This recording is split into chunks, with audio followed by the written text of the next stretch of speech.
अगर सच कहना बगावत है तो हाँ हम बागी हैं। साल 1975 में जयप्रकाश नारायण ने इसी नारे के साथ इंदिरा गांधी के खिलाफ बिगुल फूंका था। उसी जयप्रकाश नारायण के एक साथी थे राम मनोहर लोहिया जी। इन दो शख्सियत से प्रभावित होकर एक नौजवान ने समाजवादी पार्टी का दामन थाम लिया, समाजवादी हो गए। वक्त बदला, समाजवादी पार्टी से विधायक भी बने, 2 बार विधायक बने, फिर राम मंदिर बना। राम मंदिर को लेकर अखिलेश यादव के समाजवाद और इस विधायक के सनातन में ठन गई। ऐसी ठनी कि राज्यसभा में खिलाफत कर दिया, बागी हो गए और अखिलेश यादव अपने सांसद को नहीं जिता पाए। रामचरितमानस में कहा गया है, समर्थ को नहीं दोष गुसाई। आज जो हमारे मेहमान हैं, चलते चलते में वो समर्थ भी हैं और गुसाईगंज से विधायक भी हैं। दोष किसका है, इनसे ही जान लेते हैं। स्वागत है सर। बहुत नमस्कार। पहला सवाल ये है कि आपने सनातन बताया गया, सनातन और समाजवाद की लड़ाई थी अखिलेश यादव के समाजवाद जी बिल्कुल, या फिर बीजेपी की करीबी थी? देखिए ऐसा है, ये समाजवाद डॉक्टर लोहिया समाजवाद नहीं है। डॉक्टर लोहिया जो है रामायण मेला लगवाया करते थे और डॉक्टर लोहिया ने कहा था जब तक इस देश में भगवान राम को, भगवान शंकर को, भगवान विष्णु को पूजने वाले लोग हैं तब तक इस देश में किसी कोई नुकसान नहीं हो सकता। और वो बहुत राम भक्त थे। और जैसा आपने बगावत की बात कही, तो भगवान राम में अगर आस्था रखना बगावत है तो समझ सकते हैं बागी हैं। भगवान राम की विचारधारा में से मेल खाना, भगवान राम की विचारधारा के अनुसार काम करना अगर बगावत है तो समझ सकते हैं बागी हैं। अच्छा, सोशल मीडिया पे मैं आपका अभी अकाउंट चेक कर रहा था रिसर्च के दौरान जी, तो मैंने देखा कि जब से आपने बगावत की है, बागी हुए हैं, लोगों का जन्मदिन आपको बहुत याद रहता है, खासतौर पे बीजेपी नेताओं का। जी नहीं, जो भी होते हैं समाजवादी पार्टी के जो नेता थे उनको मैं डाला करता था। ऐसा नहीं, जिनसे मेरे संबंध अच्छे थे और जिनके साथ उठना बैठना रहता था, टहलना घूमना रहता था, उनका मैं डाला करता था। अपने राष्ट्रीय अध्यक्ष जी का डाला करता था उस समय, माननीय अखिलेश जी का। तो किसी के लिए अगर वो खुशी का दिन है, खुशी मना रहा था, हम भी उस चाहते हैं आदमी के दुख और सुख में साथ रहें, हम उनके बधाई देते थे हमेशा। इस समय समाजवादी पार्टी में कोई साथी है? देखिए, समाजवादी पार्टी वो समाजवादी पार्टी डॉक्टर लोहिया और जयप्रकाश नारायण वाली नहीं है। जो स्थिति बीच में एक बार बहुजन समाज पार्टी हो गई थी, बांध करके रखने वाली, तो बंधक बना के रखने वाली पार्टी है। किसी को विचारों की स्वतंत्रता नहीं है, तो जो अपने विचारों को स्वतंत्र रूप से नहीं व्यक्त कर सकता है उससे कहाँ किससे कितना दिन संबंध रहेगा, कितना दिन उतना बैठना रहेगा। अच्छा, बीजेपी में एक मंत्री हैं, आपके कॉलेज के दिनों के सुपर सीनियर थे, दयाशंकर सिंह जी की मैं बात कर रहा हूँ। हाँ हाँ, बीजेपी से आपके करीबियों की वजह कहीं दयाशंकर सिंह जी तो नहीं है? नहीं, विचारधारा है। दयाशंकर भाई तो विश्वविद्यालय के दिनों में विद्यार्थी परिषद में नहीं थे। मैं विश्वविद्यालय के दिनों में विद्यार्थी परिषद में था। मैं विश्वविद्यालय के दिनों में संघ की शाखाओं में भी जाता था, सुबह 5 बजे पहुंच जाता था। ध्वज मेरे ही कमरे में रहता था। दयाशंकर भाई हमारे सीनियर रहे, यूनिवर्सिटी में रहे, बहुत घनिष्ठ संबंध है, हमारे बड़े भाई की तरह हैं। आदरणीय उप मुख्यमंत्री ब्रजेश पाठक जी भी हमारे वरिष्ठ रहे, सीनियर रहे, और भी रहे, अरविंद सिंह गोप जी रहे, अरविंद सिंह जी रहे। विश्वविद्यालय के छात्र राजनीति से बहुत लोग निकल करके उत्तर प्रदेश सरकार में मंत्री बने और विधायक बने। तो चूंकि विश्वविद्यालय के हम लोग सीनियर और जूनियर रहे तो आपस में एक रिश्ता रहता है, एक संबंध रहता है, सबसे हमारे संबंध अच्छे हैं। बिल्कुल। संघ की शाखाओं का आपने जिक्र किया और मुझे संजय चौधरी जी याद आ गए। हाँ, उस समय आप उनके साथ शाखा लगाते थे, आपके वही आपके सीनियर कह ले, मार्गदर्शक कह ले उस समय। संजय भाई साहब ही मुख्य रूप से हम लोगों को दिशा निर्देश देने वाले, जोड़ने वाले थे। वही लोगों को, हम लोगों को प्रेरित किए। और संजय भाई साहब ने बताया कि अपना हिंदू नव वर्ष होता है, हमको अच्छी तरीके से याद है, आज भी 1995 की बात है। तो उन्होंने प्रेरित किया, कहा कि आप ये लोग ये कौन सा नव वर्ष मनाते हैं? 31 दिसंबर की बात थी, हम के भाई साहब 31 मना रहे हैं। कि 31 क्या होता है? हमारा हिंदू नव वर्ष होता है और वो हिंदू नव वर्ष जो है चैत मास में आता है, उसको मनाइए, लोगों को प्रभावित कीजिए, जो हमारी विचारधारा है उसको जगाइए और लोगों के बीच में जन जन बताइए कि हमारा हिंदू नव वर्ष, इसको लोग जाने। तो उसके बाद हमें याद है 1995 मैंने विश्वविद्यालय में जगह जगह पे अपने केसरिया रंग का बैनर लगाया था, उस पर नीली स्याही लिखा गया था, हिंदू नव वर्ष की बधाई, शुभकामनाएं। अक्सर देखा जाता है कि जब एबीवीपी से कोई छात्र आगे बढ़ता है, अखिल भारतीय विद्यार्थी परिषद से, तो बीजेपी का दामन थामता है। आप जेल चले गए, कथित तौर पे फर्जी मुकदमा जो भी आप कहते हैं। जी, सब मैं बरी हो चुका हूँ। हाँ, बरी हो चुके हैं। आप जेल गए, जब आप जेल से बाहर आए तो संजय जी ने आपको मनाया नहीं? मैं जेल से बाहर आया, मैं माननीय संजय भैया थे, माननीय लालजी टंडन साहब थे, उस समय, और संजय भैया से मिलता भी रहता था, हमेशा जाना आना, उठना बैठना। तो DSP माननीय में लालजी टंडन भी थे। हम्म। ऐसा तत्कालीन समय में उस समय कुछ चर्चा हुई चुनाव लड़ने की। हम्म। अब लोगों ने उस समय हमको समझा दिया चुनाव लड़ना जरूरी है, चुनाव लड़िए। विधायक बनना जरूरी है, विधायक तभी बनना पावर जरूरी है। आएगा। हाँ हाँ। और आपके बाकी- साथी भी उस समय चुनाव लड़ रहे थे। हाँ। तो उस समय हमारी बातचीत हुई हम्म। और उस समय मैं आदरणीय बहन जी ने हमको टिकट दिया हम्म। और मैं बीएसपी चुनाव लड़ा था अयोध्या विधानसभा से। हम्म। उसके बाद फिर आपने समाजवादी पार्टी का दामन थाम लिया। हाँ। कब? समाजवादी पार्टी 2004 में वजह क्या रही? अमर सिंह जी ने बुलाया था हम्म। और हमको बहुजन समाज पार्टी से बीच में जब चुनाव हुआ, चुनाव होने के 20 दिन बाद हमको निकाल दिया गया था। हम्म। बहुजन समाज पार्टी में उसको निकाल दिया गया था। वजह आज तक आपको पता नहीं है? वजह कोई नहीं जान पाया बहुजन समाज पार्टी में कैसे लोग निकाले जाते हैं। हमारी बात ही छोड़ दीजिए। आपके बारे में जब भी जिक्र होता है ना, तो आपको एक टैग दे दिया जाता है जी। कि बाहुबली है। हाँ। जबकि आप बहुत प्रचलित भी हैं अपनी जनता के बीच में, अपने क्षेत्र में। ये बाहुबली वाला टैग जानबूझ के दिया जाता है क्या? अब देखिए, ऐसा है कि जो दुष्ट है, सठे साठे में समाचरित, जो दुष्ट है, लोगों को परेशान करता है, हैरान करता है, तो उसी के साथ ही कुछ मान लिया, अगर हम लोग सख्ती से बात करते हैं तब उसमें कोई दुष्टता की बात करता है, कुछ कहता है तो उसमें भाई कोई बाहुबली कह दे। लेकिन आम जनमानस, चाहे गरीब हो, छात्र हो, नौजवान हो, मजदूर हो, किसान हो, हमसे ज़्यादा सरलता से बहुत ही कम लोग मिलते होंगे। हमसे कभी मिल सकता है, कभी जा सकता है, कभी बैठ सकता है, कहीं बुला सकता है। क्षेत्र में समाज के अंतिम पक्ष पे बैठे हुए व्यक्ति के साथ भी मैं जाता हूँ, आता हूँ, मिलता हूँ, जुलता हूँ। उनके यहाँ शादी हुआ, ब्याह हुआ, मुंडन हुआ, तिरई हुई, बरही हुई, कहीं भी हो। अभय सिंह के लिए बाहुबली की परिभाषा क्या है? देखिए, अब अलग अलग लोगों के मन में अलग अलग परिभाषा होती है, लेकिन हम ये नहीं मानते। हम तो अपने आप को सेवक मानते हैं। सेवा करने के लिए हम लोग पैदा हुए हैं और सेवा ही करना है जनता की। पहले सिविल सर्विसेज का सोचा, फिर जेल चले गए तो ऑप्शन ही नहीं बचा। हाँ, तो चलो नेतागिरी फिर से। हाँ, एक ये सोच रही है हमारे पास कि हमें लोग जाने पहचाने कि हम लोगों की मदद कर सकते हैं, लोगों की सेवा कर सकते हैं, लोगों को दुख और सुख में हम हर तरीके से भागीदार हो सकते हैं। इसलिए जो है, जब मुकदमे फर्जी हमारे पर लग गए तो हमें महसूस हुआ कि अब कुछ नहीं हो सकता है, अब तो करियर ब्लॉक हो गया, करियर खत्म हो गया। तो उसके पश्चात फिर हम कहीं दूसरा माध्यम है, क्योंकि भारत जैसे विकासशील देश में राजनीतिक सत्ता ही एकमात्र माध्यम है जिसके माध्यम से आप समाज में रहने वाले गरीबों की, दुखियों, कमजोरों की, किसानों की, मजदूरों की मदद कर सकते हैं। अच्छा, आपको एक्सीडेंटल पॉलिटिशियन कह सकते हैं क्या? क्योंकि आपको तो IAS बनना था, अधिकारी बनना था, और अचानक से जेल चले गए, फिर ऑप्शन ही नहीं बचा। देखिए, ऐसा एक चीज तो भगवान ने मेरी किस्मत में लिखी थी कि हमको सेवा करनी है। हाँ, चाहे अधिकारी माध्यम भले कुछ भी, चाहे अधिकारी बन करके और चाहे राजनेता बन करके। तो ईश्वर ने हमको अवसर दिया और अवसर प्रदान किया और हमको सेवा करने का अवसर मिल रहा है। देखिए, बड़ी खुशी की बात है कि जिस सदन में लोग क्या पढ़ेंगे, कैसा भोजन करेंगे, किस तरीके से अपना जीवन जिएंगे, उसी सदन के माध्यम से तय होता है आम आदमी के लिए।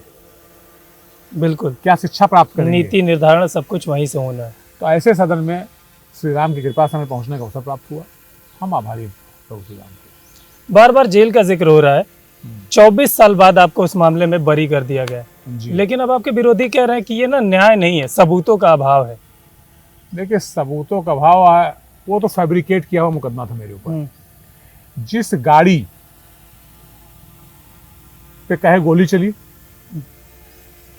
जो नंबर उस पे FIR में था, चार्जशीट में था, जज के सामने दिए हुए बयान में था, चाहे वो हो चाहे उनके गनर हो, उस नंबर की गाड़ी कोई थी ही नहीं। उस नंबर पे JCB मशीन रजिस्टर्ड था। बड़ा उतार चढ़ाव वाला जीवन रहा है आपका जी। यात्राएं बहुत रही हैं, जेल यात्रा खास तौर पे। हाँ, कितने मुकदमे हुए आपके ऊपर, कितनी दफा जेल गए हैं? कई मुकदमे हुए, कई बार जेल गए। हाँ। कभी जिला पंचायत अध्यक्ष के चुनाव को लेकर के, कभी विधानसभा में क्यों लड़ गए इसलिए चुनाव को लेकर के। ये सब होता, राजनीतिक रूप से होता रहा। देखिए, मैं यहाँ पर रहा तो छात्र राजनीति को लेकर विवाद चलता रहा। एडजस्टमेंट और सेटलमेंट के लिए लोगों को परेशानी रहती थी। यहाँ से निकल करके जो अपने जनपद में गया, हाँ चलिए, यहाँ छात्र राजनीति आदमी से कुछ विवाद भी होती है, कहा सुनी भी होती है, लेकिन मैं अपने जनपद में गया, जनपद में तो कोई कह भी नहीं सकता मैंने किसी से कड़ा ही बोला हो। तो वहाँ भी लोगों ने षड्यंत्र के तहत, किसी को लगा कि यहाँ आके लड़ेगा तो ये नुकसान करेगा, किसी को लगा। तो उसमें देखिए, राजनीति में कोई जात के आधार पर दुश्मनी नहीं होती है। किसको फायदा हो, किसको नुकसान हो, इस आधार पर लोग मदद तो विरोध करते हैं बड़े लोग जो होते हैं।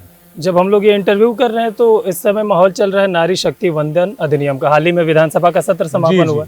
जी निंदा प्रस्ताव पारित किया गया है विपक्ष के खिलाफ। सदन था। हाँ, सदन में आप थे। सीएम योगी ने कहा कि ये एक मजहबी तुष्टीकरण के लिए इस बिल को फेल किया गया है। बिल्कुल सही कहा उन्होंने। मैं माननीय मुख्यमंत्री जी की बात से पूर्ण रूपेण सहमत हूँ कि वो गुमराह करना चाहते हैं। ऐसा नहीं कि उस धर्म के लोगों को भी आरक्षण देना चाहते हैं, उस धर्म के लोगों को भी मूर्ख बना रहे हैं, क्योंकि जानते हैं इसको हमारे देश जनता स्वीकार नहीं करेगी धर्म के आधार पर आरक्षण, लेकिन हमारा अपना वोट बैंक बनाए रखने के लिए धार्मिक आरक्षण बात करते हैं। आप ये बताइए, उत्तर प्रदेश 19.5% शेड्यूल का वो मुस्लिम है, हाँ, उसमें मुश्किल से 4% जो है फॉरवर्ड होंगे, बिल्कुल, बाकी 15% पसमानदा है, हाँ, पिछड़े हैं। तो 100% आम जनता में 15% मुस्लिम हो गए, बाकी बचा 29% हमारा ओबीसी। तो पहले जो 27% आरक्षण है, पहले उसमें तो उनको भागीदारी दिलाएं मुस्लिम को, उसकी बात तो नहीं करते। देखिए ऐसा है, जिन वर्गों को आरक्षण मिलना चाहिए उनको आरक्षण तो मिला हुआ है, लेकिन जो समाज के बहुत दबा कुचला गरीब कमजोर लोग हैं, चाहे कहार है, कुहार है, लोहार है, बढ़ई है, नाऊ है, तेली है, माली है, राजभर है, चौहान है, केवट है, बिंद है, निषाद है, पाल है, क्या इनको इनकी भागीदारी हिस्सेदारी मिली है? इनको हिस्सेदारी नहीं मिली है। बड़ी चर्चा अगर करना था और आरक्षण की बात करते हैं तो पहले इन तबकों को जिनको आज तक उनकी हिस्सेदारी नहीं मिली आरक्षण में, उनको हिस्सेदारी दिलाने की बात करें। सीएम योगी ने एक और बयान दिया कि दिल्ली से आते आते सपा लखनऊ में ऐसा रंग बदलती है कि गिरगिट भी शर्मा जाए। हाँ, ये नारी शक्ति वंदन अधिनियम को लेकर ही उन्होंने बोला। कौन सा रंग बदला है सपा ने? ऐसा है, 15 साल पहले भी ये विरोध कर रहे थे, चर्चा में चर्चा नहीं होने दिया इन्होंने।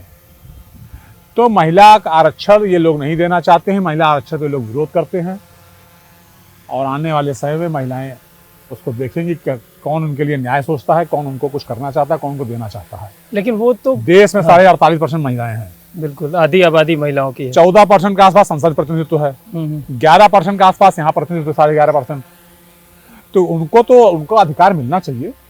तो हमारा देश तो महिलाओं को शुरू से आदर सम्मान देता रहा है। हमारे देश में धन की देवी गुरु माँ लक्ष्मी पूजा होती है, ज्ञान की देवी गुरु माँ सरस्वती पूजा होती है, दंड देने के रूप में माँ दुर्गा पूजा होती है। चाहे भगवान श्री राम रहे हों, चाहे श्री कृष्ण रहे हों, सबने शक्ति की पूजा किया।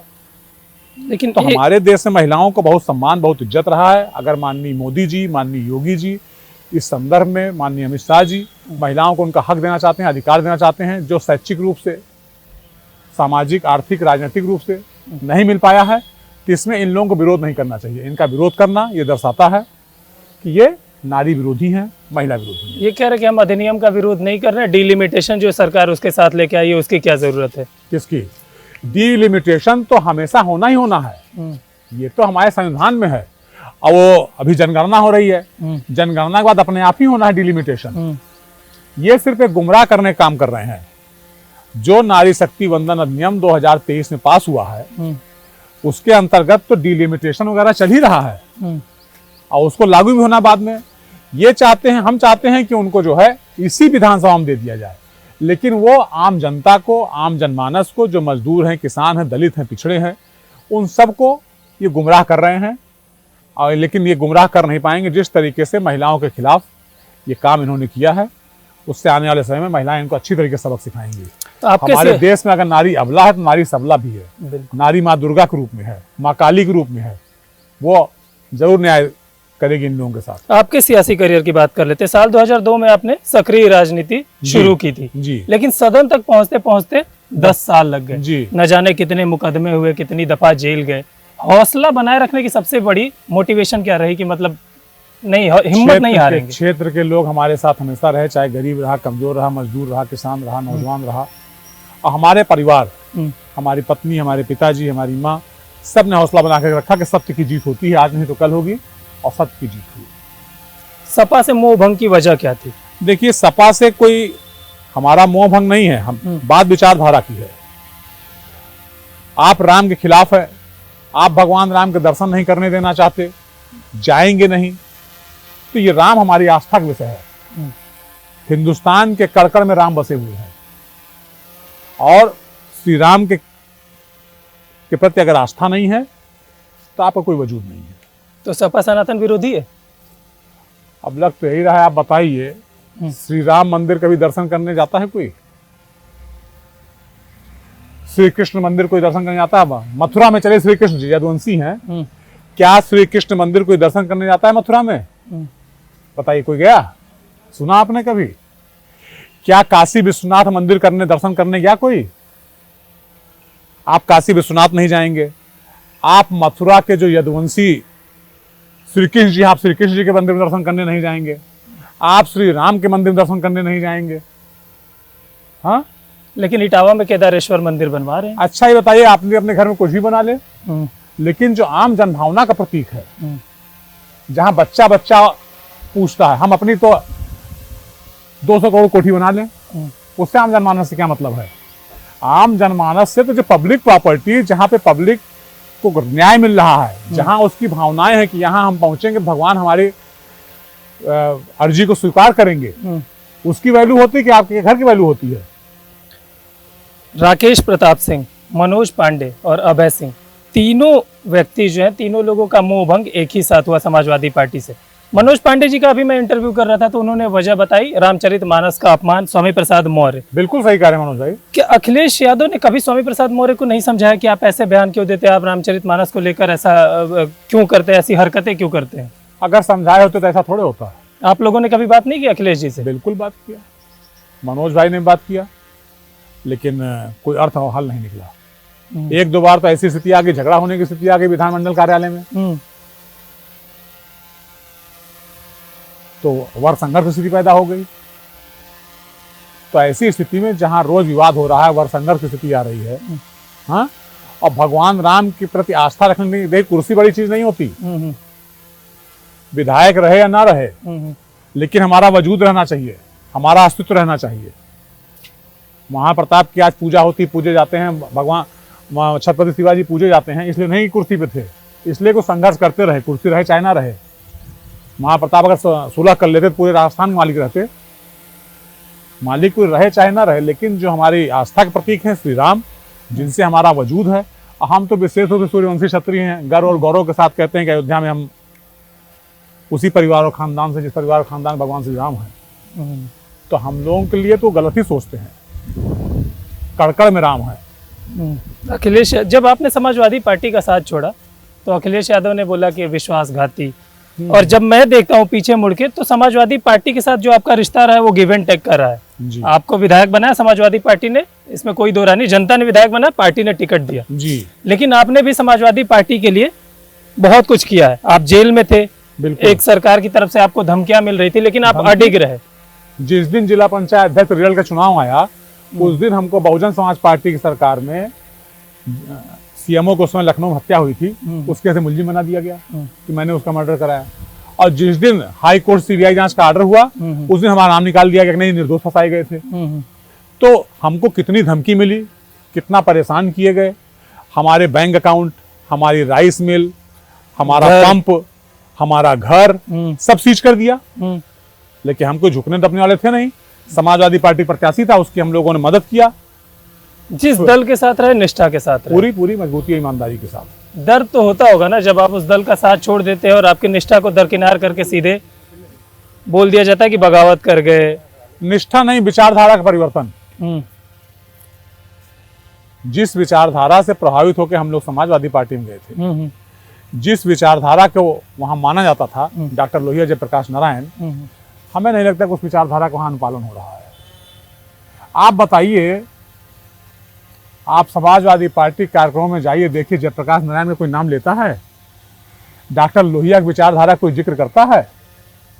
जितने नौजवान घूमते हैं मोटा मोटा कुर्ता पहन करके, डॉक्टर लोहिया ने क्या किया था, क्या आंदोलन किया था, कब जिंदा हुए, कब मरे, और किस किस आंदोलनों में जेल गए, कोई जानता है? डॉक्टर लोहिया जयप्रकाश नारायण के योगदान को भूल चुके हो। अब साल 2027 में चुनाव है, तो नई चुनौतियों के बारे में बात कर लेते हैं।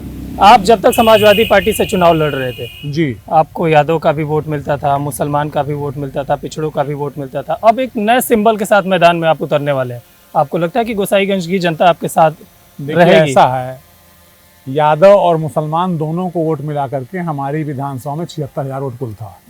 60% पोलिंग हिसाब से 42-43,000 वोट कुल होता है। तो डिसाइसिव है। हाँ, डिसाइसिव है। लेकिन ऐसा नहीं है। आप जातीय समीकरण की बात करें तो और भी जातियों के वोट हैं जो इसको आराम से बैलेंस करते हैं। और हमने कहा ना, हमारे क्षेत्र में अति पिछड़े कमजोर लोग हैं, किसान लोग हैं, उनका वोट बहुत ज़्यादा संख्या में है। वो डिसाइडिंग फैक्टर है। वो हमारे साथ हैं, उनके दुख में सुख में, हमारे दुख में सुख में वो सदैव भागीदार रहे हैं, हमारे साथ खड़े रहते हैं। उन्होंने बल दी, उन्होंने प्रेरणा दी। कोई एक दिन का ये थोड़ा था। मैं गया अपने क्षेत्र में, हमने कहा इस तरीके से कहा जा रहा है, अगर आपको आपके माँ बाप से अलग किया जाए, जिससे आपकी पहचान है, भारत की पहचान भगवान श्री राम से है। श्री राम का भारत कहा जाता है, बुद्ध का भारत कहा जाता है, कृष्ण का भारत कहा जाता है, और किसी भारत नहीं कहा जाता जिसको बनाना चाहते हैं वो लोग। किस सिंबल के साथ आप जा रहे हैं गोसाईगंज की जनता के बीच? अब समय आने अपने आप पता चलेगा। जो राष्ट्रवादी विचारधारा का है, जो राष्ट्रवादी सोच के साथ है, हम उसके साथ हैं। और उन कार्यकर्ताओं का क्या, जो एक झंडे के तले आपके पीछे लगे रहे, आप उनको कैसे समझाएं? वो तो आज भी हमारे साथ हैं। देखिए, झंडे के तले जातियों को उन्होंने इकट्ठा किया था, कोई वर्कर नहीं है। उनके साथ कोई वर्कर हैं, जातियां हैं। और जिस तरीके से देश को जातियों में बांट करके देश को कमजोर करने का काम कर रहे हैं, इसका परिणाम अच्छा थोड़ा है। आप देखिए, डीजल की कमी, पेट्रोल की कमी, गैस की कमी अंतर्राष्ट्रीय समस्या है, हिंदुस्तान समस्या नहीं है। लेकिन इस पे लोग आंदोलन करते हैं, इस पर लोग रैलियां निकालते हैं, जनता परेशान है। ये देशद्रोह काम कर रहे हैं लोग, देश को मिटाने और बर्बाद करने का काम कर रहे हैं ऐसे लोग। जो अंतर्राष्ट्रीय समस्या है, अमेरिका में तेल का भाव बढ़ गया, 124 रुपए प्रति बैरल इस समय, 126। अमेरिका में तेल का भाव बढ़ गया। हिंदुस्तान ने तेल का भाव नहीं बढ़ाया, अपने ऊपर सारा संकट लिए है माननीय मोदी जी। जो भी होगा हम देखेंगे, हमारी जनता परेशान ना हो। ऐसा कोई तपस्वी और नेता मिलेगा इस देश को? एक और नई चुनौती तो होगी जब आप ग्राउंड पे उतरेंगे, नए सिंबल के साथ जाएंगे, तो जो नई पार्टी होगी उसके कार्यकर्ताओं के साथ सामंजस्य बिठाना, संगठन के साथ सामंजस्य बिठाना। देखिए, ऐसा है ना, हमने जात के आधार पर कोई काम किया, ना क्षेत्र के आधार पर कोई काम किया। समाज में कोई किसी वर्ग का आदमी रहा हो, हम उसके दुख में सुख में, मैं हमारा पूरा परिवार सदैव समर्पित रहा है। आना जाना उठना बैठना लगातार लगा रहा है। हाँ, ये जरूर है कि जो समाजवादी पार्टी के लोग हैं, वो लोग समाजवादी पार्टी के जो जातिवादी लोग, ऐसा नहीं है, बहुत से वहाँ पे हमारे साथ यादव भी हैं, बहुत से मुस्लिम मेरे साथ खड़े होते हैं, ऐसा नहीं है। लेकिन जो जातिवादी लोग हैं, जिनको लगता है कि हमारी जात का नेता रहे बस, तो ऐसे जातिवादी लोगों से हम स्वयं छुट्टी चाहते हैं। लेकिन हमारा अगर जन्म हुआ है तो हम इस देश पर कितना काम आ रहे हैं, इस समाज पर कितना काम आ रहे हैं, ये भी देखना हमारे नैतिक उत्तरदायित्व है, अगर हम शिक्षित हैं तो। बिल्कुल। आपने जातिवाद की बात की, मुझे साल 2004 में एक चुनाव याद आ गया। आप अपनी पत्नी को जिला पंचायत अध्यक्ष का चुनाव लड़ाना चाह रहे थे, लेकिन समाजवादी पार्टी रामचंद्र यादव को चुनाव लड़ाना चाह रही थी। ये सपा के जातिवाद का हिस्सा था क्या?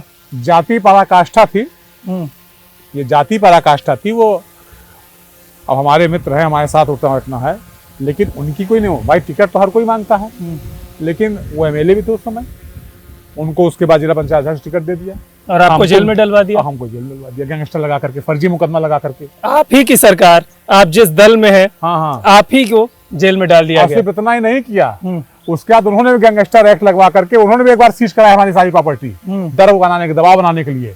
लेकिन उसके बाद भी मैंने अपनी पत्नी को लड़ाया, हमारी पत्नी भी हार गई, समाजवादी पार्टी भी हार गई, बहुजन समाज पार्टी जीत गई, सपा की सरकार। ताकत का प्रदर्शन आपने जेल से ही कर दिया। भाई हमने तो किया ही, हमने उनको बताया कि हम डरने वाले नहीं हैं। आप हमको दबाव नहीं बना सकते, विचारधारा से कोई समझौता नहीं।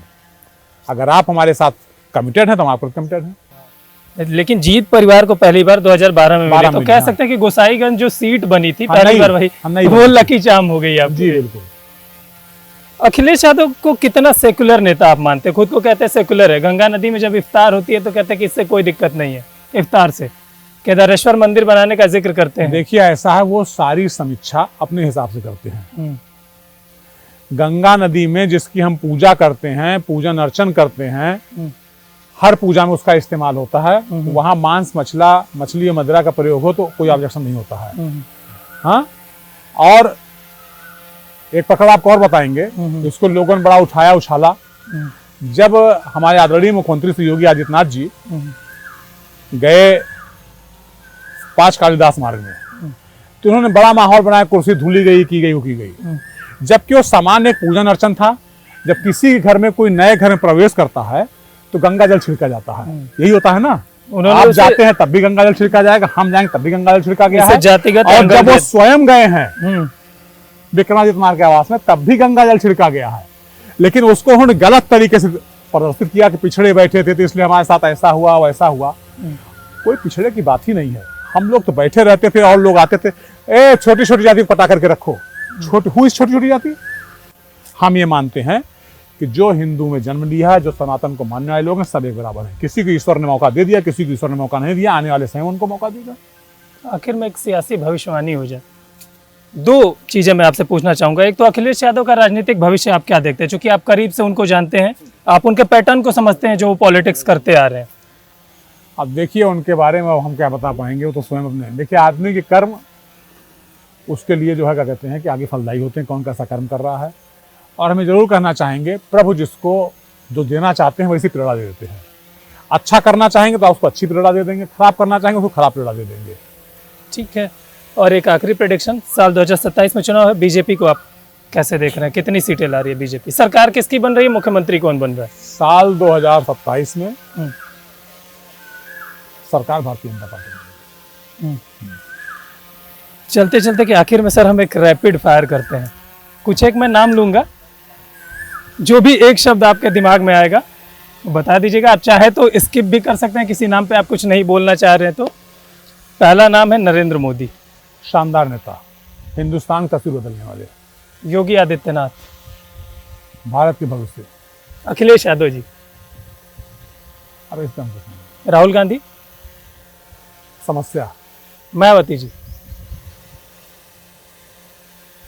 मायावती जी को सहयोग करना चाहिए। प्रासंगिक है यूपी की सियासत में? यूपी की सियासत प्रासंगिक है, लेकिन जिस विचारधारा के साथ हो रही हैं उस विचारधारा के तहत उनको भारतीय जनता पार्टी सहयोग करने का फायदा होगा। अभय सिंह आखिरी नाम। अब समय बताएगा। बहुत बहुत धन्यवाद सर हमसे बात करने के लिए। जी। तो चलते चलते कि हमारे इस एपिसोड में मेहमान थे विधायक अभय सिंह जी, गोसाईगंज से विधायक हैं। चलते चलते कि अगले एपिसोड में फिर किसी शख्सियत के साथ मुलाकात होगी, तब तक देखते रहिए DD UP।